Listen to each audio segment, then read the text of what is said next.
Morning, the Hamilton County Grand Jury has indicted Andrea Bradley and Glenn Bates on charges of aggravated murder, and child endangering. This is a death penalty case. The 2-year-old that was murdered was Glenera Bates. The injuries to this baby were nothing short of horrific.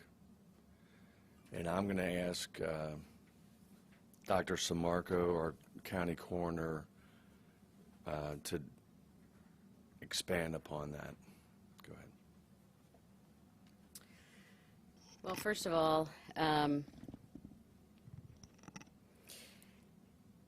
there were a number of findings on this baby. The baby was only 13 pounds. If any of you have had babies, you'll know that that's probably an average weight for a 3 to 4 month old. So she was really literally just skin over bones. And in her head she had 3 different stages of bleeding. One older, one sort of in the subacute stage, and then one acute. And then it took one of our forensic pathologists over 4 hours to document the number of scars and wounds on her extremities and her torso and her body. Over 4 hours just to look at her from the outside and document everything. And the wounds, they're too numerous to count. So there were bite marks, there were whipping wounds, there were scars, and there's no doubt in my mind that this child was tortured for most of her pitifully short life. Let me just, this case is so, we've had some issues on child death cases with actually getting convictions on the death penalty, but this case so cries out for somebody to get the death penalty that that's why we sought it in this case. This woman is pregnant with her 8th child. At least 4 different fathers, 2 of whom are in prison. And I've been doing this a long time. You just got to say to yourself, who is paying for this?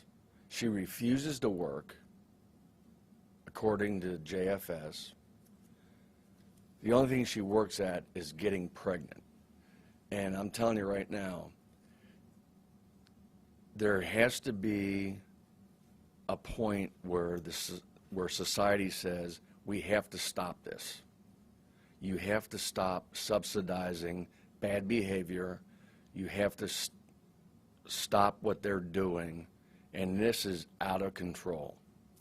Her 8th child she's getting ready to have. And this baby was tortured, as the coroner said. And, I mean, 13 pounds at 2 years old, really? Come on. I had brothers that weighed more than that at birth. And it's just incredible, the neglect. It just breaks my heart. It just breaks my heart. Yeah, she had nothing in her small bowel. She had air in her small bowel, and she didn't have any urine in her bladder. I don't know. We're not sure when the last time was that she had been fed or given anything to drink. But, you know, this is something we've talked about before. It takes a village to raise a child, but it takes people to pay attention to those children and to bring bring the abuse to somebody's attention, to try and get help for these children. And Albert Einstein said that the world will not be destroyed by people who do evil, but by people who watch and do nothing. And I think this is a case of a number of people knowing what was going on and not doing anything. And, you know, I'm tired of being up here saying the same thing over and over again, which is, if you're seeing something happening to a child, some horrible thing, speak up anonymously. There's plenty of anonymous phone numbers you can call to get help for these children. But all of us in our office, I mean, I can't tell you how many of these we've seen, and we're tired of seeing these poor, tortured babies coming into our office at the end of their life. The other thing I want to mention is, and I know Maura is aware of this, the attitude to keep placing these kids back into these families that should not have kids, period, has got to stop. There's statutory requirements that require that to happen, but I've got to tell you, the push to put babies back into these homes is becoming so tragic. We had a kid 13 days ago beheaded. It's just got to stop. They've got to recognize that there are some people who should never have kids, and she's having her 8th.